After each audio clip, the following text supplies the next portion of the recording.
Hey, this is Jay. Could you do me a favor and hit that subscribe button right there on your iDevice? And if you really like the show, could you do me one other favor and do a search for the Big Buck Registry and leave us a 5-star review if you love the show. Thanks for your support and enjoy the show. Big Buck Registry's Big Buck Deer Hunting Podcast, episode number 134. Taylor Drury, the deer hunting family business, and the story of the dirty little secret buck.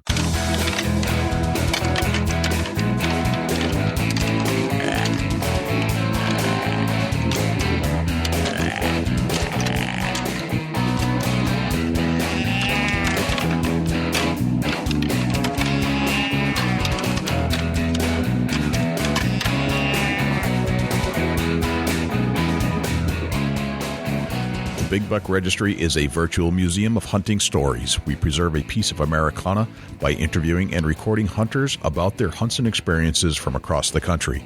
And who knows, maybe we'll learn a thing or two along the way that'll help us take our hunt to the next level. This is Jana Waller from Skullbound TV, and you're listening to my favorite podcast on Stitcher, the Big Buck Registry's Big Buck Podcast. So my name is Jason Coger. I'm from Owensboro, Kentucky, and I represent the Jason Coger Foundation. You're listening to my favorite broadcast of all time, Big Buck Registry. Look by no hands. Hey, this is Melissa Bachman of Winchester Deadly Passion on the Sportsman's Channel. You're listening to my favorite deer hunting podcast, Big Buck Registry's Deer Hunting Podcast. Welcome to another episode of the Big Buck Registry's Big Buck Deer Hunting Podcast. Thanks for joining us, and thanks to my good buddy over there in Ohio for joining us as well, Dusty Phillips. What's happening, my friend? It's colder than a well digger's butt in January here in Ohio right now, Jay. Is that cold, huh? That sounds pretty chilly. Pretty chilly. Getting into the single digits of the morning and got about 2.5, 3 inches of snow. Man, it's definitely chilly out there. Your deer season's still going too, right? Yep, still going. We go into February, and there's a lot of people saying they're seeing deer that shed their antlers. So if you're hunting out there, you better be careful. You may stick the big boy and thinking it's a slickhead. I was going to say that's got to be somewhat problematic if you're not really looking close at those heads, right? Yeah, it definitely, you can make a huge mistake this time of year by releasing an arrow on a real nice, mature, what you think to be a doe, biggest doe you ever seen, and come to find out you walk up on it and ain't got no antlers. That'd be a sad night. Is it safer to shoot maybe a doe at this point if you're, unless of course you see something that's distinct, just to make sure that you're not mistaking that if you're actually out there to meat hunt? Yeah, for sure. But the problem's going to be is that that 35, 40 yard shot, what you think looks like a doe is really a buck. Gotcha. It's lost its color. So it's a tough time of year to be out there because you just never know. You don't want to shoot a 150-inch deer that you've passed on. You don't want to shoot him after he shed his antlers. Well, heck no. No, that'd be the worst thing you can do. Yeah, so definitely you can see the blood spots on the head and the scabbing. That's there for a few weeks anyway. And you should be able to distinguish that the deer has shed his antlers. And if you can see a button buck, surely you can see that the deer has shed antlers. So just be careful. That's all. Right. And fortunately, with your bow and arrow, you're shooting at close ranges, so you should have a little better visual on those deer. Otherwise, and probably don't want to be taking any of those borderline, just after sunrise to when it's pre-dawn. Pre-sunrise, those shots are those wee hours of the evening where you really can't distinguish. You got to be spot on what you're shooting at this point in the season. Yeah, it's it happens every year. People make mistakes and shoot a big nice buck that's got big nasty holes in top of its head and think it was a doe coming in. All right, here goes your 170 next year. So. Yeah, it'd be sickening, really. Right. But everything's been good. I've been healthy and not been sick. That's one positive to this time of year that been staying pretty above the weather. And you're working out, so you're getting in shape. Trying to do something, man. Not that I was obese or way out of shape, but just trying to clean myself up a little bit. Yeah. Yeah, it seems like this is the year of the let's shed some fat off your body type of years. Seems like everybody I know is doing this thing. You calling me fat or what here? No. I'm saying we all have fat on our body. You got to get the mindset that you want to go do it, man. It's tough. It's not easy. Yeah. I mean, if you want to trim off a few pounds, you got to put in the time. It's just the way it works. And man, I'm doing one of these low carb things, man. All I want to do is grab a cookie. I mean, it's tough. Yeah, it messes. It's a mental game. It's a mental thing, and I want a beer or something like that. It's really, it's a struggle, but then I feel good about my success when I actually accomplish the goal I set out to do. Yeah, it seems like once you start it though, Jay, it just, I'm hoping that what I'm feeling is kind of becoming a routine thing. I'm eating like chicken breast for lunch, water with lemon. Yep. Then, trying not to eat much after 5 o'clock. That seems to be, I'd like to bump that up to 3 o'clock, but it seems like time I get home from work and, I'm not stopping on the way home from work to grab something to eat. Yeah. Yep. I'm with you. It's the carb stuff. It's it's the sugary stuff. That's the stuff that seems to sneak up on you, especially if you're trying to, if you're drinking calories. That can never work in your favor. That's for sure. Yeah. And you think about it, we've all been in the woods. Yeah, it's a little bit of a walk into a tree stand. And sometimes you may have an extreme long walk, but, you get to the tree stand, you sit in a tree stand for 4 or 5 hours and you walk back out, and your body's just kind of went lethargic on you a little bit. It's time to get all of that hunting law and get into the Thunder Chicken exercise program. All right. We've named it. I'm very excited about that. Hey, why don't we grab some deer news with Jim Keller right now? And when we come back, we're going to be speaking with none other than Taylor Drury from Drury Outdoors. It's a show you don't want to miss. No, you want to find out, learn about somebody that's been coming up through the ranks of some incredible hunters and under the wings of some incredible hunters. We had Matt on the show, of course, a while back. Now it's Taylor's turn. And I would say that it's truly Taylor's turn to hit the outdoor industry. And I think she's fallen right in suit, and she's a great hunter. We kind of pick her brain on how she hunts and what she's learned about hunting. And it's quite fascinating to watch her kind of grow up. Yeah, it really is. Well, here's Jim Keller with the deer news. For the Big Buck Registry, this is Jim Keller with the deer news. This week's first story takes us to Texas, where a condemned killer of a Texas game warden is denied by the Supreme Court. This story is from the Associated Press. In Houston, Texas, the U.S. Supreme Court is refusing to review the case of a 35-year-old Texas resident who fatally shot a Texas game warden during a poaching arrest 9 years ago. James Freeman was convicted of the murder and received the death sentence for killing game warden Justin Hurst in March of 2007. Freeman led authorities on a 1-hour-long chase after he used a .22 caliber rifle to shoot a bird on a fence. The chase ended after spikes thrown on the road disabled his vehicle. Freeman got out of his truck, opened fire with a pistol and assault rifle, killing Hurst. Freeman is scheduled for the lethal injection on January 27th. Our next story takes us to Minnesota, where the governor has proposed poachers be charged with felonies. Minnesota Governor Mark Dayton is proposing tougher penalties for the illegal taking of wildlife in Minnesota. Governor Dayton is tired of the slap on the wrist most violators receive for serious offenses. Dayton presented his proposal at the annual Minnesota DNR stakeholder meeting. He had made a similar proposal to legislature last year that included revocation of hunting and fishing licenses for up to 10 years, but the initiative was rebuffed. Under the governor's proposal, felony-level offenses would apply to the unlawful taking of animals with a restitution value of more than $2,000. Examples would include 4 or more deer, 2 or more trophy deer, 5 or more bear or turkey, or 67 or more walleye or northern pike. Under current Minnesota law, poaching cases are prosecuted as gross misdemeanors with license revocation of up to 5 years. For more information on this story, including the proposed penalties for other game and fish species, please visit www.startribune.com. Our next story comes from the QDMA, where their statistics show U.S. hunters are now taking more mature bucks than yearlings. The Quality Deer Management website features a story on a study out of Athens, Georgia, that indicates U.S. hunters, on average, are harvesting more mature bucks for the first time in modern history. The report is according to data compiled in the QDMA's 2016 Whitetail Report. In the 2014-15 season, harvesting of yearling bucks dropped to a record low of 33%, which for the first time fell below the percentage of 3.5 and older bucks, which was 34%. This is the first time that this has happened since whitetail populations were restored in the mid-1900s. Since the QDMA was founded in 1988, they have watched the harvest pressure on yearling bucks slowly decrease each year. This decrease has resulted in a continued increase of the harvest of more mature bucks. Of the 26 whitetail states that collect data on older bucks, the top state to harvest mature bucks was Mississippi, where 74% of the bucks killed were 3.5 years or older. Arkansas, Louisiana, Texas, and Oklahoma rounded out the top 5 states.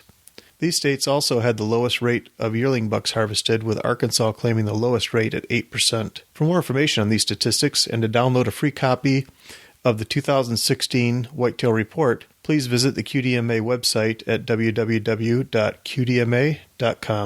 Our next story takes us to Ohio, where the Department of Natural Resources is offering a deer summit. The Ohio DNR will be offering public forums or quote-unquote deer summits on Ohio's whitetail deer management programs. These summits present an opportunity for hunters and other interested parties to ask questions and provide feedback on Ohio's deer management strategies. The first session on January 23rd will be held at the Wildlife District 1 headquarters, located at 1500 Dublin Road in Columbus. The forum will have limited seating, and you must pre-register to attend, first come, first served. To obtain more information on this first session and to pre-register, please call 614-644-3925 and select option 4. The second session will be held on January 30th at the Wildlife District 3 headquarters, located at 912 Portage Lakes Drive in Akron. If you are interested in this session, please call 330-644-2293 to pre-register. On both dates, morning and afternoon sessions will be held at 9 a.m. and 1 p.m. respectively. For more information, please visit www.wildohio.gov. That concludes this week's edition of the Big Buck Registry's Deer News. If you have any ideas for future topics or have questions about these topics, please email me at jim@bigbuckregistry.com. For the Big Buck Registry, this is Jim Keller with the Deer News. All right. Thanks to Jim Keller. And without further ado, here is Taylor Drury. Taylor Drury, welcome to the Big Buck Registry's Big Buck Deer Hunting Podcast. How are you? I'm good. How are you guys? We're doing great. We're talking to you. How could things be bad? I know. It's fucking hunting. You just can't beat it. And I appreciate you guys for having me on. We're really psyched to have you on. We talked to Matt, and Matt was able to put this together. And I wasn't sure if I was going to get you on the show or not. I know you're kind of becoming kind of famous. So I wasn't sure if your busy schedule would allow for this, but as it may, it happened. Yes, I'm glad it did. Right now, we're kind of relaxing before we head to Vegas on Sunday for SHOT Show. So this is perfect timing. It's that in between, it's show season, right? I mean, deer season just kind of wrapped up in a lot of ways, and show season starts right after that. Yes, we're now into show season. We just wrapped up ATA. Then SHOT Show is next week, and then in about 3 weeks, we have NWTF in Nashville. Wow. So how do you like being on the road like that? I love it. I think that it's helped me learn a lot, and I've met so many great people, whether it be Drury Outdoors fans or just becoming closer with people in the industry. It's really given me an opportunity to get to know everyone, and it's always very cool going to these shows and meeting hunters from all over the U.S. and kind of getting their perspective on hunting and how their seasons were. And I don't know, it's just a great community to be a part of, and to be able to travel with my family while doing it is the greatest part. It is an amazing part if you can do this with your family all over the country. Let's kind of, for the listeners who may not know where you fit into the Drury family, where are you? Whose daughter are you? I am Mark's daughter. Mark's daughter, okay. Oh, yes. And who are you have a brother? I do not. I'm an only child. You're an only child, okay. But your cousin is Matt, correct? Yes, my cousin is Terry's son. Terry's son, got it. All right. So you've been kind of cast into this role as a Drury. You didn't ask for it necessarily, but you've adopted this and you've become a hunter. How does that feel? Yeah, it's I always say that being a hunter ultimately has shaped me who I am today. And I've grown up with Drury Outdoors being a huge part of my life, from day one. And just the older I'm getting, the more and more responsibilities that I have. But yeah, it's definitely been a huge blessing growing up in the family business, and also just every day I feel like I learn more and more about hunting. And I'd say every day it's, thank God to be a hunter. It's a great thing, and I'm very, very thankful that my family raised me to be one. How many years have you been kind of going across the country with your family now? I would say I've been traveling with my family more and more since probably I graduated high school, which would have been about 3 years ago. I've always traveled with them, but after I graduated high school and went into college, that kind of opened up my schedule a little bit more. So, yeah, probably more within the past 3 years. Gotcha. So you went through high school as kind of part of this, and now where does college fall in today? Well, right now I'm kind of on a new path with college. This year, my junior year, is my first year that I decided to do all online. Okay. I'm majoring in business marketing, hoping to kind of continue my pathway into the family business once I graduate. But instead of in-seat classes, I chose to do an online degree, which allowed me to hunt more, allowed me to travel more. But ultimately, I did it for the hunting. I was able to live in Iowa with my dad from September until right before Christmas. And I was able to hunt almost every single day with him. So that was a really, really big step for me this year. I would tend to lean towards an online education as well if I had that opportunity. That's tremendous. It is. It's really great. My parents always say, they're like, I wish we had that opportunity when we were your age. But yeah, the second I found out that they offered my degree in online, I did everything to get enrolled in that, and I love it. I absolutely love it. It's self-paced, and so basically I'm traveling, and then at night, which pretty much every night, I'm doing schoolwork on my computer. That's awesome. And this online education seems to be a new wave in education, and I see it a lot on they advertise it online, but it seems like there's a lot of this education that can be done online, and it's interesting that you're taking advantage of it. You're in that right age group right now. I see a lot more people doing this, so it seems like a tremendous opportunity. I think you're smart for doing that. Thank you. Yeah, I really enjoy it. It almost seems like you talk about the online. It seems like anymore everything's going online, including school. Seriously, yeah, no, life is online. Facebook, your life is now before all people, and it's. You can't make one bad move because the camera's on you, so to speak. Yes, it is at all times, for sure. Yeah. So speaking of cameras being on you, literally, you have cameras on you frequently when you're hunting and doing shows and stuff like that. How did you adapt to the camera? Has it just always kind of been there and you didn't really care? Yeah, it's always, it's like I said, Drury Outdoors started way before I was born. So when I did start hunting with my dad, I've always had a camera. We were talking about it this season that I have never harvested an animal off camera, nor have I ever went on a hunt without a camera present. So, interesting. To me, that camera is kind of a symbol of the lifestyle that we live and our opportunity that we get to take our lifestyle, and Outdoor Channel has given us a platform to kind of put it out there and spread the message and really kind of just explain how lifestyle is. So that camera is never something that I wasn't used to. It was always something that we could really take advantage of in the field, knowing that once it, makes it to the studio and then it makes it to the shows, that everything we do in the field, hunting-wise, it gets to go on Outdoor Channel, and it's a way for all these people over the U.S. to watch the shows and really learn about our lifestyle and kind of get a taste of what we enjoy to do and why we enjoy doing it. Gotcha. And that's fantastic. Now, there was one other person that told me that they've never harvested an animal without a camera on them, too. Care to take a guess at who that might be? From my family or from the industry? From the industry. From the industry. I would say Eva. I would wager that too. Tiffany Lakoski said the same thing to us. Okay. Yep. For sure. And she's great. I just love her. Yeah, she's fantastic. And she's, so cameras are around, just constantly monitoring your movements in the woods as you hunt. So yeah, for sure, at all times. And I think, again, it's very cool to see on social media. I am on social media often because I do all the Drury Outdoors pages, but I think it's very cool to see how many hunters are also buying cameras just so they can film their hunts. And, it's like maybe they put them on YouTube, they put short clips on Instagram, but it's very cool to see like how many hunters are taking the extra step to put that memory on video and then do something with it. I agree. And the camera technology has gotten smaller and smaller and better and better. So you could, it's not like you're able to zoom in on some stuff, but you could put a camera in your pocket. Your phone can do that now, right? Now you can go out and just do some kind of a video shoot of your hunt and capture the moment. Yes.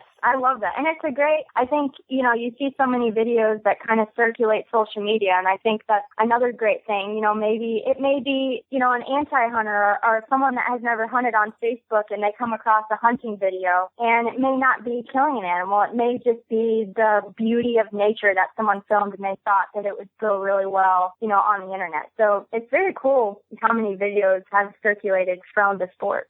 It is pretty neat. I like watching a lot of these handheld videos, and it's certainly capturing more and more of those real moments that you may not see, or that might hit the floor in the editing room. You know what I mean? Yeah. So there's a lot of stuff out there that's very real and very true, but it may not make the show, but it's still pretty darn cool to watch. I agree, yeah. The viral stuff, I guess. So you spent some time at the ATA. And how did that go? How was, you said that you spent a lot of time just sitting down and meeting. What's an ATA like for you guys? ATA is, I look forward to it every year. It's nice to have the whole industry together, obviously, to see all of our industry friends. And, but yeah, we sat in meetings for 3 days, with all of the great companies that we work with. And it's really cool to kind of sit down with everyone and hear the year-end reviews, hear how everyone's years went, and learn about all of the new products that are coming out for 2016, some for 2017. So it was really enlightening to sit in all those meetings and just see how some businesses have grown and the amazing technology and gear and products that are coming out. It seems every year at ATA, we always look forward to see all the advancements that the hunting industry took, because I feel like every year you feel like it can't get any better, and then the next year it does. So there is some really, really awesome products on the market right now for hunters. We got to witness some of those as well, and I completely agree. We're still kind of digesting what we saw because there was a lot. And do you have a particular kind of bow that you like to shoot over the others? Yes, I shoot a PSC Stinger. Okay. And, I'm sorry, a PSC Stiletto. I said that right. I was actually just looking up the PSC Stinger, but I shoot the PSC Stiletto, and I'm a huge PSC fan. I've probably been shooting a PSC for 3 or 4 years now, and obviously I'm a girl, and I don't shoot as many pounds as probably a guy does, but I just have really good luck with it, and it's very, very lightweight. That's something that I think is important, and because I don't shoot as many pounds, I'm still shooting at a crazy fast speed. So that's another thing that's very important. With low poundage, it's obviously key to have a bow that when you take it out in the field that you're going to penetrate through a deer and be able to make the ethical shot. That is important. That's very cool. So if you had to, let me actually, this is an interesting question. And it's something that we're starting to ask all of our guests. And it kind of, there's a lot of diet stuff out there and all that stuff, but what did you have for breakfast this morning? For breakfast, I had a granola bar. A granola bar. Gotcha. Is that a typical breakfast for you? It sounds crazy, but I am not much of a breakfast person. Okay. I don't know why, but I just never have. I think everybody has their thing, and I think a lot of people don't eat breakfast. I've been trying to eat more breakfast, but it's always interesting to kind of hear what people are doing. So you're having a granola bar for breakfast this morning. Very cool. Yes. All right. Are you a coffee drinker? Yes, I am occasionally. Okay. All right. Very interesting. Yes. And as you can see, we're just trying to learn more about you, right down to what you eat and drink. So, very cool. So one of the things that we were wondering, and this is a loaded question, just to be forewarned. Sorry, Taylor. Yeah. Of all the family members, who's the best hunter? Ooh, that's hard. I honestly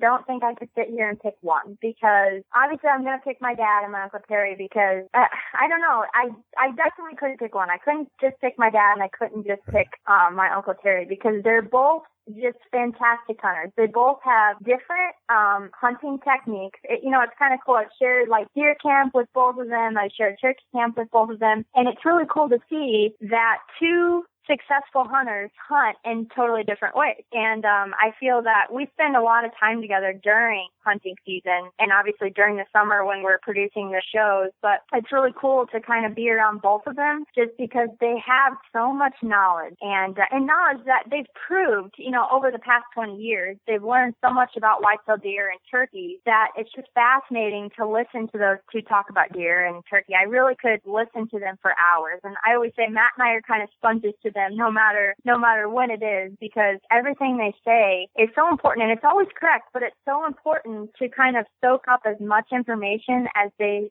put out, because it's amazing that when you take that information that they give and you take it into the field, how accurate it is. And it's very admirable that they've put their heart and soul into hunting over the past 20 years, and they've learned so much. So yeah, I definitely couldn't pick one, but I would pick the both of them. Gotcha. So let's expand upon that a little bit. So you've learned a ton from both of these guys. What are some of the more interesting things that you've learned over the years? What's one or two of the most impressive things that the aha, wow, oh my God, I can't believe I just learned that from them? What are a couple of those moments? Goodness, I can't. It's crazy because I'm just coming out of a full season with my dad, and it was a huge learning experience for me because we hunted almost 50 days together, and it was like before the hunt, he would explain why we're hunting where, why it correlates to the wind, the weather, the pressure, and then during the hunt, as the deer were moving, he would explain why the deer were moving when they were, why they kind of had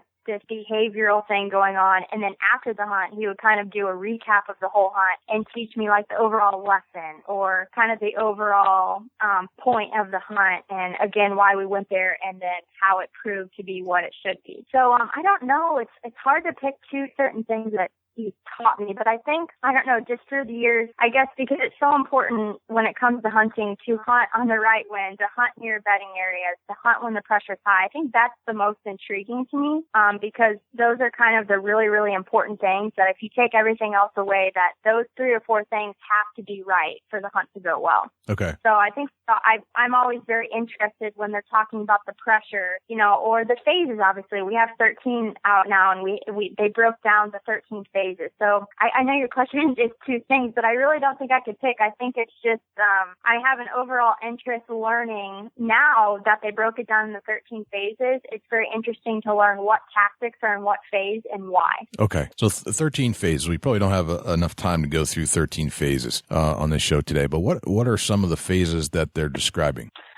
So we have, my favorite phase is greener pastures, which is phase 2. And in this show, it's our new show called 13. Well, we're actually going in our 3rd season, but they decided that there's 13 phases that the whitetail deer change during a season. It may be correlation to weather. It may have something to do with the food source they're on. It may have something to do with the rut. But I like greener pastures, which is phase 2, because the moon is usually good in phase 2, and the deer on green. So, for instance, during phase 2, it's like we know once those dates hit that we're going to be sitting probably over a moss-dove biologic field because that's where the deer are hitting our cameras, or we get into, I'm not exactly sure on the numbers, but it's called pre-lock, and we know that they're about to get locked up. So the rut is on, they're chasing, and there's certain tactics that play into it. Gotcha. All right. Very interesting.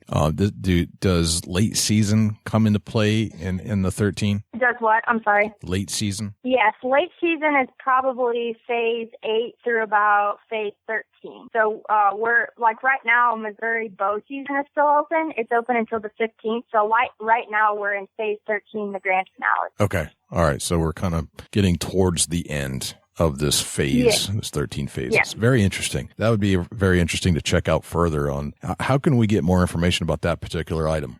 More information would either be on our website, which is dryoutdoors.com, and then there's kind of a tab to hit that says TV, and it'll break down all of our TV shows, and if you click on it, it gives you the cast and the channel and the time. Or you can always go to outdoorchannel.com and go to their TV guide and then choose 13, and it'll have the time for you. Gotcha. So if you had to describe your dad versus your uncle, are they the same type of people? Are they from the same cloak? Do they think exactly the same way, or do they have differences? I think they're more similar than they are different. Okay. I would say their main characteristic is just how giving they are. They're just the most kind-hearted, giving, just genuine guys that I've ever met. Difference-wise, I don't know if it's exact differences that I can point out, but they do, yes, they're brothers. They think in different terms. Sometimes they may have little funny disagreements about stuff, or like I said, they may hunt differently. Right. But overall, they're pretty much the same person in a lot of ways. They love to hunt. They love to joke around. They love family. And again, they're just very giving, fun people to be around. Now, are they easygoing kinds of people, or do they get agitated easily? No, very easygoing. Both of them are very laid back. Okay. All right. Very good to know. And is there a boss between the two of them? I know they're kind of equal in this sense, but is there one person that kind of makes the decisions more than others? Yeah, not necessarily. I think, our motto in the business is it's a team effort. It's never one decision over the other or one's opinion over the other. It's kind of a group effort, and everyone has their say, and we pick the route that makes the most sense. Gotcha. I think that's a great answer. So where do you fit into all this stuff in the future, right? I mean, you've obviously been under the wings of some amazing hunters over the years. You have hands-on access, easy access to some people that know deer and whitetails better than probably anybody in the country. And there's a role for you here, I would assume, in the company and you're going to college for marketing. Where do you see yourself fitting in here in the next 5 years? Well, I see, as I get older and as I'm getting closer and closer to the end of college, I've taken on just a few more responsibilities than I did back in high school. And right now, I guess I kind of have two main focuses in the business, or I guess two main responsibilities. And one, that is, I'm a cast on 13. So again, we're only going into our third season. So this is my third season of being a cast on the TV show. So, it's obviously a fun responsibility, but I'm hunting more. I mean, at the end of the day, we have TV shows to produce, and it's a blessing that I get to do that. So number one was hunting more, which is why I took the step to go with online college so that I could hunt more, put more hours into helping produce the TV show, because we have 13 original episodes that have to be produced every fall. So it's very, very important for all of the cast to be out in the field and, really spending time on making sure that these television shows get produced the way that we want them to. And then number two, I'm also handling all of our Drury Outdoors social media pages, along with another guy that we have in-house, and his name is Trevor. So that's something that I do every single day. I'm doing Drury Outdoors social media, Facebook, Instagram, and Twitter every single day. And then Trevor that I mentioned is helping me with social media content. And then he is right now focused on our YouTube channel. So then when you go into our YouTube channel, we have something new that we started that's DOD TV, and Matt and I are hosting DOD TV. So, in 5 years, I see myself kind of doing the same thing. I'm still hunting a lot and on the cast of 13, if that continues, and then always doing social media. So after I graduate, I'll obviously, sit down with the family, but hopefully my roles, continue to increase, because it's a very great thing working for the family and being in a business that is surrounded by so many great people and so many knowledgeable people. And obviously, in my opinion, maybe a little biased, it's the best industry in the world to be a part of, and having all of our hunting family. So as I near the end of college, I just look forward to being even more of a part of the business, and as much as I can, whatever I can take on. Gotcha. Very cool. So if you're looking at if you're in charge of Facebook, if you're in charge of some of these Instagram things and Twitter, and how much monitoring do you have to do on your page? I mean, what I see a lot of is a lot of anti-hunters and sometimes negative sentiments from other hunters that are not really supportive. Do you know what I mean? Mm-hmm. So how do you monitor that? And what are your feelings about, an industry, not just the industry, but hunters in general coming together to form like just a stronger union? I feel like sometimes there are hunters that are out there that, they might, yell, high fence or, something of that nature. What's your perspective on that stuff? Yeah, I see it increasing more and more, the negativity and the anti-hunters being like kind of attacking hunters online. But to me, it's almost a way we have to look at that and somehow turn it into a positive. And like I said, we have a great platform that we're lucky to have. So we use that as a way to continue to spread this positive message. I mean, there may be a lot of negativity on the internet, but when it comes to that mean stuff that people are saying, we ignore it. There's no reason to fight back. There's no reason to argue with someone, because, sometimes and they may be lashing out because they don't exactly understand hunting and why we do it and how it benefits them in a way in the long run. So I think it's important for social media, because social media is a huge aspect in our world right now. I think it's important that we continue to flood our pages with these positive messages about hunting, and not necessarily make the hunting about us, but make it about the animal, make it about how we're,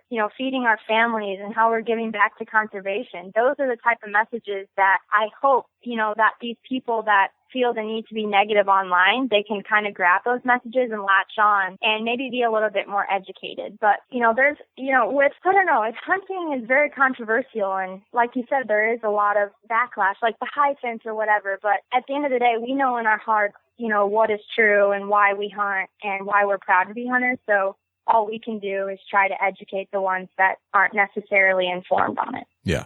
It seems like there are there can be some jealousies, some negative sentiments about animals being killed, not only from anti-hunters, but from hunters themselves. And sometimes to the point where, boy, that's a really small deer that you shot. Why'd you do that? Or, and I think really we are all in a position that hunting is very, geographical. Like some big deer might be big in some areas and not in others. There's certainly, everybody hunts their own way. So do you think there's a right way and a wrong way to hunt, or it just depends on the hunter itself? Yeah, I think it depends on the hunter itself. And to me, if you're a hunter and you're spending time out in nature, if you're trying to fill a tag, you're trying to put venison in your freezer and feed your family, that, there's nothing wrong about that. And I think it kind of reminds me, Michael Waddell put a Facebook video up. I think it was probably 2 weeks ago. Yeah, and he was saying that he just had,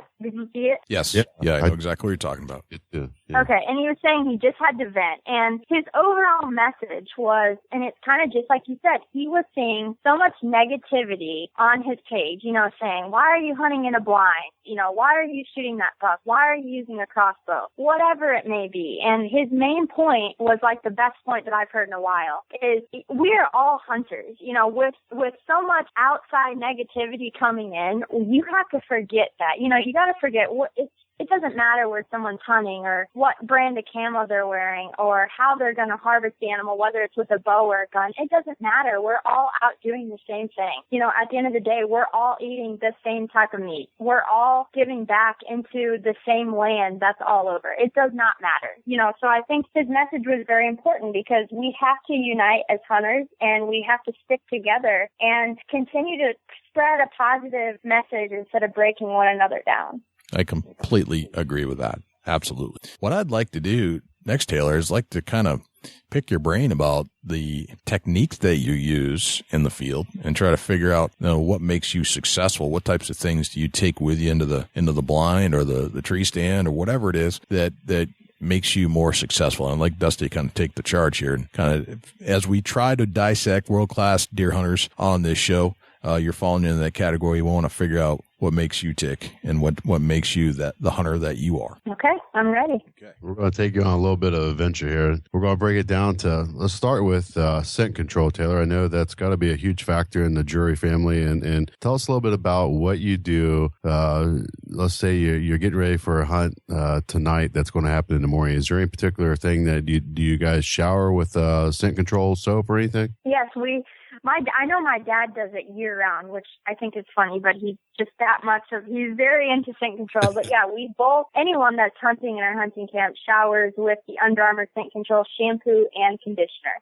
I know as girls, I have a lot of, people always say, how do you get rid of the scent? Because with us, I'm sure we use a lot more like glitzy, perfumey stuff. But right. The Under Armour scent control shampoo and conditioner is the best out there. You shower with it a couple of times and you're completely scent free for the most part. Awesome. So we get into a shower, and then the morning of the hunt, I'm assuming that you've got a backpack that you take to the woods with you. Is that correct? Yes. Can you run us through, break down, open the zipper up, and tell us what you carry in your backpack before you head to the woods?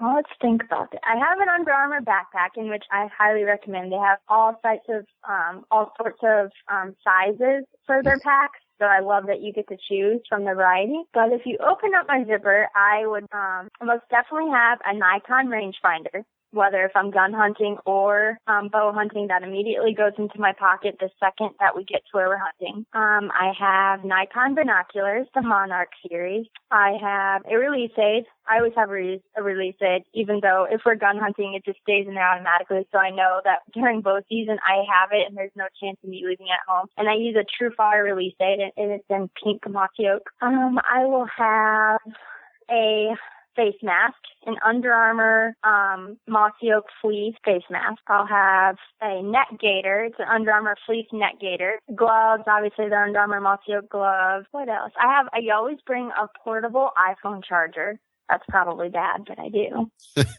It's become glasses in my glasses case, chapstick, my tags. Obviously, that should have been number one. My tags are always in my pack. And I think that is it. Awesome. Is there any particular Under Armour backpack that you're carrying? There is. I'm not, I honestly think that I use the versatile one. I think it can be men's or women's.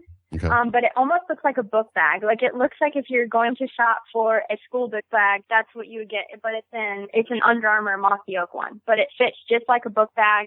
Because my dad likes the packs that are also like a book bag, but it goes around his waist too. You know, and it kind of hangs lower. But I like these just because if we do have a long walk in, it's pretty equally balanced on your back. Gotcha. Okay. So we got into a little bit about scent control, and I'm going to refer back to that. So let's say we're getting ready to go to the woods. What kind of camouflage you guys put on for you head to the woods? We use all Under Armour mossy oak. Under Armour has been a huge, I always say their advancements in the technology get greater and greater every year. We just sat in their meeting at ATA and got to see all their new products that they're coming out with, all their new gear, and their technology is so awesome, you know, whether it's their cold gear infrared, which is super, super important during late season hunts when it's snowy, when it's 10 degrees out and freezing. Especially for me, I freeze, and their gear is the only gear that keeps me warm, and their boots. But yeah, we are die-hard Under Armour. Under Armour, I guess, I don't even know what you call it, but we just love Under Armour. We love their scent control, and most importantly, we love their cold gear. Like I said, it's the warmest stuff that we have ever worn, and it honestly, we're like warmer. We're warmer than ever in Under Armour, yet we're wearing less layers. So it's really awesome to have that gear on us. Awesome. Do you use any kind of scent spray before you walk in? I personally do not. My dad sometimes uses the Under Armour spray, but I do not use any sprays. I just keep my camo in a closet that isn't kind of sharing air with anything else going on in the house. So it's pretty much kept in a closet that isn't exposed to any smells. Or we'll keep our camo like in our hunting shed where it basically just keeps the outside smell on it. Gotcha. Okay. Tell me about your bow setup. What kind of bow are you shooting? I'm shooting a PSE Stiletto. I have an IQ sight on there. It's actually their brand new lighted pin sight. And it is the greatest thing ever. This season, there were so many times when, you know, with our own naked eye, we could see the deer plain as day. But before we switched to this lighted pin sight, you know, we would raise our bows and it's like, oh my gosh, you know, it's really hard to differentiate the pin and the deer. Well, now with this light, it is just awesome. I mean, the second the sun is about to go down, we put our light, you know, pretty dim, not too bright where it takes your attention away, but pretty dim. And it really like lights up your pins. And it gives you, I would say, probably a whole extra 10 minutes that you could shoot. You know, obviously you can only shoot up to legal shooting, but with cameras and stuff and with those old sights, it was hard to really be able to shoot up to legal shooting. But now that we have these sights, it takes it to a whole nother ballgame. So it illuminates the pin in the sight chamber. Yeah. Interesting. Okay, perfect. What kind of arrows are you shooting? I am shooting a Carbon Express arrow. A really, really light arrow. I'm not exactly sure on the amount of grain, but it's a very, very light arrow. Gotcha. What kind of broadhead do you tip your arrow with? Right now I'm shooting a Rage SS. Next year I'll be shooting the Rage Plus T. They just came out of it, but both heads are for low pound. And the Rage SS I've been shooting for 2 years, and I have phenomenal outcomes with them. It's amazing that I'm probably shooting around 43, 44 pounds, and I'm shooting through deer at 30 yards and it goes through like butter. So broadheads are very, very important. And every girl that ever asked me, they're trying to look at a broadhead, what should they look at? I highly, highly recommend the Rage SS. And then what's replacing the SS is the plus P. It's the same thing. It's just a wider cutting diameter, but again, it's for the low poundage. Gotcha. And I'm assuming that's mechanical. Is that correct? Yes. Okay, perfect. Let's get into a little bit about your tree stand setups. Tell us what you guys would normally hunt in. Tree stand wise, we're hunting in muddy tree stands. And I think a big thing to hit on this year is we use their new safe lines. And obviously, tree stand safety is very, very important. You know, you hear of more and more accidents, and this safe line, I think, is a way to totally avoid an accident. Their safe line, I don't know if you guys have heard of it, but I don't know how long it's been out with Muddy. I don't think it's been out very long, but you tie the safe line to your very bottom step that you would get on to climb the tree all the way to your stand up at the top. And it stays tied on like that even when you leave. So then obviously we have our Muddy harnesses on if we're hunting in the tree, and the rope behind you, you connect it to that safe line, and as you're climbing up, it's just in your hand, and the safe line little notch that's on the rope that's tied to both ends moves with you, and it's just connected to your harness the whole time. So if your step, if your step breaks or if you fall back, your harness rope on you is automatically grabbing onto that safe line, and it's tied into both, so you can't move. So to me, that's very, very important. I mean, obviously the tree stand is important, and we love the Muddies, but that safe line is it's the way to go, really. We love them. We put them at every single step that we have, just so we know when we're climbing up and we're climbing down, there's no risk of a step breaking and you not being able to grab something solid. All right, yeah, it makes sense. So you safety first, and that's something that we try to tell all of our listeners that we want to be able to tell the story after the hunt. Yes, and even even if you're not hunting in, whatever tree stand you may be in or whatever lock-in you are, you can just buy those safe lines and connect them to wherever you want. But it's basically a simple rope, and then they just have a mechanism that kind of latches onto your harness and goes up and down with you. Very awesome. Let's get into your most memorable hunt. Most memorable hunt would have to be a hunt from this year. And I was lucky enough to kill my biggest buck ever on December the 20th. So it was my last day of my gun tag in Iowa. I hunted second gun, and it was by far the most memorable hunt. It was my biggest buck, and it's a buck that we were hunting all season. We just couldn't get on him. I actually encountered him with my bow. He stopped at about 75 yards and didn't come any closer. So obviously we just enjoyed the view. We got great footage, which will be seen on 13. And so then we knew going into gun season that we wanted to really check the cameras as much as we could to get that MRI, most recent information from him, and try and learn his bedding area. So kind of through our reconic pictures all season, Dad would check them often, and we were just learning more and more about where he was bedding, the time of day, where he was traveling, all that sorts of stuff. So gun season came around, and that was our main target buck. We had a lot, really after EHD hitting a few years ago, our main goal on the farm is just to shoot a mature buck. It's not necessarily chasing all these booners that people think we're chasing. I mean, it's really just finding a mature buck and trying to pattern him. So it was my last night of the gun season, and the weather had just heated up about 10 degrees. The pressure was very low, in which my dad swears against that. He loves high pressure. So we kind of almost went into the hunt with not kind of low hope from him. And this buck, we named him Dirty Little Secret because it was actually a buck that last year my dad had got on camera, and he was talking to our farm manager, Wade, about it, and he was like, that 10 with all the blah, blah, blah, and Wade's like, wait, what are you talking about? And my dad had actually forgot to mention the buck to Wade, in which my dad and Wade, they shared buck pictures nonstop. So it was just kind of funny. That's why we call him Dirty Little Secret, because it was almost like my dad was keeping a secret about the buck, even though that he wasn't. Maybe, for all I know. So we're sitting there, we were in a big game freestyle blind, and I had a Traditions muzzleloader season. This was Dad and I think almost 50th day hunting together, and it's misting on us, and all of a sudden he stepped out, and we were just, oh my goodness. So couldn't believe it. And at that point when he stepped out, he was at 280 yards, in which with the muzzleloader, just to make sure that, that muzzleloader bullet performs and does the job, we only usually shoot 175 yards and in. So we knew that he had to come in 100 more yards for me to be able to make the shot. So we communicated back and forth. He's filming. We have 3 other camera angles going with our Garmin in the blind, and we're communicating back and forth because at this point I have buck fever really, really bad, and I can barely breathe. Oh, that's great. So we're just communicating, making sure that everything turns out right. And he comes in, and I'm watching through the scope. So we're just waiting for a broadside shot. We're calm and collective, and everything's good. And all of a sudden, we hear our neighbor that borders us, and we're not near the border. He flies up like behind our blind in his truck, and this is at prime time. It's at buck 30.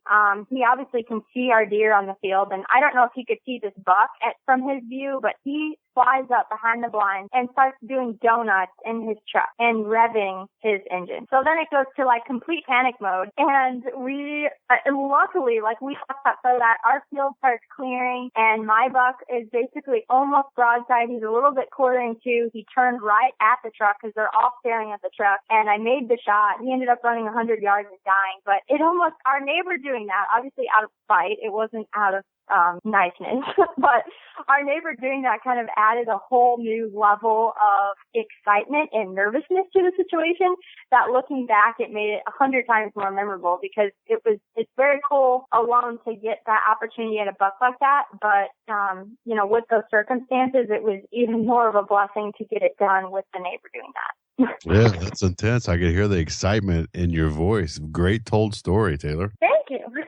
Very cool. So, Taylor, I had a few closing questions for you, if you don't mind. Yes. And these are a little thought-provoking, but I want to kind of put you on the spot here and see what you have to say. So you've studied all these great hunting tips, obviously, from your uncle and your father over the years. If you had to pick one deer hunting tip, what would be your number one hunting tip of all time? Number one hunting tip. I would say, I feel like my dad would have a really great tip that is just full of information and when you should hunt, why you should hunt. But I would say a tip coming from me, because I do learn all that stuff from my dad, but from a 20-year-old perspective, a tip would be to be persistent when it comes to hunting. I think, when it comes to social media comments and maybe some of the backlash we get, it's always, teach us how to shoot the deer you get, or teach us how to do that, teach us how to, and, I feel like if anyone puts their mind to something, they will get it done. And I feel like when it comes to hunting, no matter what buck you may be hunting, no matter what size of buck, where you're hunting, persistence always pays off, and I think when we look back at the end of the season, it's very cool to open up our freezers and they're full of deer. They're full of venison, wild game that we get to eat all throughout the year until next season. And to me, when you look at, a full freezer, it is based off persistence and how much time you put into deer hunting, and, how much you were willing to take time out of your day to really go out there and use your full hunting rights to, as much as you can. Gotcha. Very good. Very good answer. All right. So you're 20 years old now, if I'm not mistaken, correct? Yes. Okay. So what would the 20-year-old Taylor tell the 15-year-old Taylor, knowing what you know today about life? I would tell myself probably a couple things. I would say never let the small things get to you. Always live in the moment. Appreciate every single moment that you're given in life. Every single morning that you wake up is a blessing. And to work hard, and also to never apologize for who you are. Or like Eva says, never apologize for being a hunter. I think from 15 to 20, I think that was the period that I really learned a lot about myself and a lot about who I wanted to be and what shaped me. And I think if I could look back, I would just tell myself to always follow my dreams, always be passionate about the things that I was born to be passionate about, and never apologize to anybody for it. Love it. That's absolutely spot on. So you have access, obviously, to some great information about hunting, but do you have any favorite books about hunting or magazines that you refer to frequently to obtain some additional knowledge about hunting in itself, deer hunting? Yeah. Books. My dad had a book back in the day, my dad and Uncle Terry, and I did read that, and that taught me a lot. I'm really not much of a book person. I'd say magazines would be more like Deer and Deer Hunting, Turkey and Turkey Hunting, Outdoor Life, Field and Stream would probably be the 4 publications that I look at most often. But anymore, I think, if I'm not learning something about hunting from my dad or uncle or someone in the industry, I think it's learning from social media. I'm on the internet a lot with my job, and just reading all the feedback and the articles that are put out there now, whether it be from Outdoor Hub or an Archery 360 blog, blog. I think there's so many articles and so many cool publications that are now online that I find myself reading most often. Gotcha. It's certainly more things are at your fingertips than having to pick up a print anything these days. Yes. For sure. Very much so. Especially for the younger generation like yourself who's starting to, the internet was part of your life when you first started. So it's kind of that way. Right. Yep. Totally understand. When you go into the woods, and we all have these little things, whether they're good luck charms or they're actual items that make us more successful, do you have anything that it drives you nuts if you left it in the truck that you wish you had, whether it's a good luck charm or you just kind of feel naked without it? What's that one thing for you?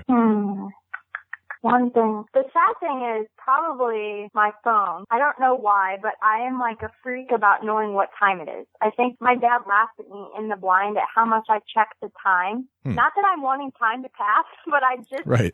I don't know. I find myself always wanting to know what time it is. And then I see I find myself after the hunt always like thinking, okay, yeah, we saw this deer at that time. But, so yeah, it'd probably be my phone, my chapstick, and a water. Those are really weird things. But honestly, I don't have anything that I bring to the woods for good luck or anything. My superstition kind of comes from songs, and I know so does my dad. Okay. But yeah, I think those three things are, things that I always have to have while I'm hunting. Okay. So if you leave those on the truck, it drives you nuts the whole time you're in the stand or in the blind. Yes. Yeah. Okay. You said your dad listens to songs. Is that what it was? Yeah, we're really superstitious. So we always, every deer season, we have a lucky song. And it's kind of crazy. I wish we had time to explain, but we always have a song every season that sticks out that when we get back from a good hunt, or it's usually killing a buck, like there's always this one country song that we always hear, and it ends up having like something to do with when we kill. I mean, it's weird. It'll be a song that we barely ever hear,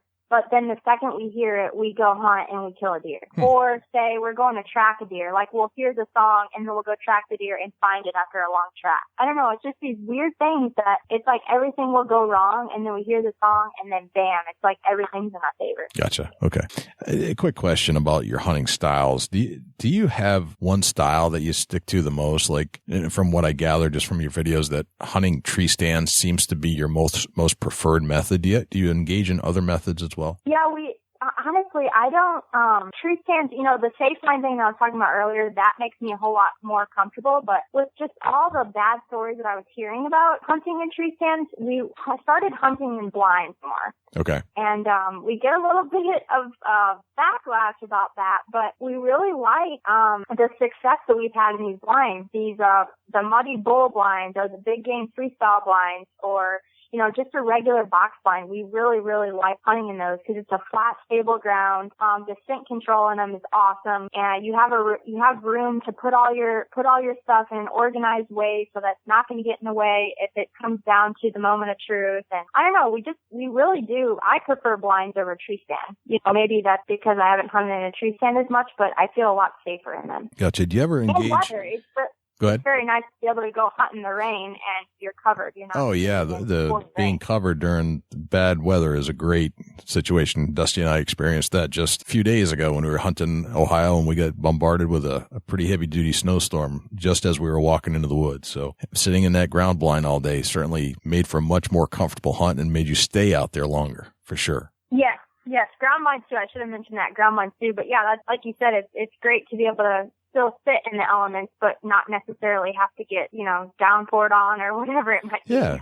Because if you think about it, if you're soaked and wet and cold and your muscles are just cramped up, and you're not going to stay there nearly as long as if you're more comfortable. That's just the bottom line. And the more hours you log, the better your chances are. Bottom line. Yeah. Yep. So, last question for you, Taylor, and we'll let you go. When you're meeting somebody, a stranger, for example, say you're at a convention and you're in an elevator and a stranger walks into the elevator and they say, "Oh, nice to meet you. What do you do for a living?" What's your answer to that question? I think, right now as a 20-year-old, I don't necessarily have a career yet. So if I'm asked that, I do say that I do, social media for an outdoor production company. And then, it's usually the normal question that people would come back and ask, oh, what type of outdoor production company? And then, I just always say that we have hunting shows or we're in the hunting industry. And then it's funny that you asked that because I can think of numerous times like on an elevator where our conversations get cut short because when that outdoor production term gets turned into hunting,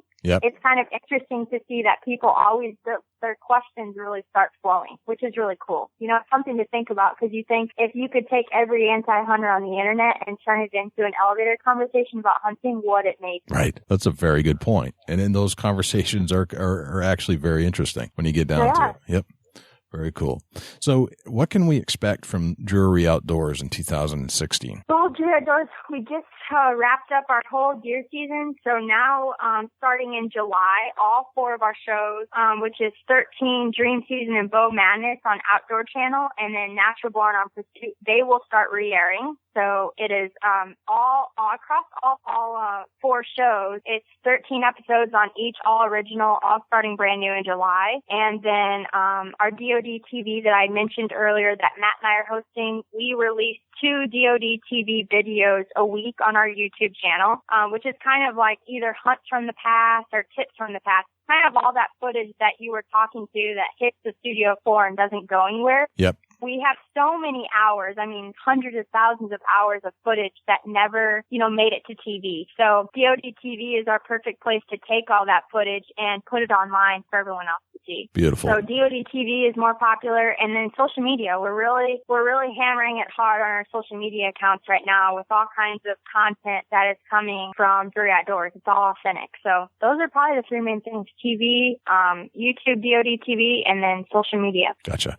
All right. So run down where we can find you online so we can get the links. And I'll put all the stuff in the show notes, so don't feel like you have to write it down if you're listening. But where should we look? Okay, so our Facebook page is just official Drury Outdoors. If you're just searching it, it's just Drury Outdoors. Our Instagram is Drury Outdoors, and our Twitter is Drury Outdoors. Okay. And then mine personally is just Taylor Drury DOD. Gotcha. All right, very good. Taylor, this has been a pleasure, and I love listening to you tell your stories. It's been an honor to have you on our show, and you're welcome back anytime. Well, thank you very much, and I really appreciate you guys having me, and it was great as always. I hope to meet you guys soon. It's always really great, getting to learn about new people from the hunting industry and just hunters all over the place. I agree. All right, thanks for joining us on the Big Buck Podcast.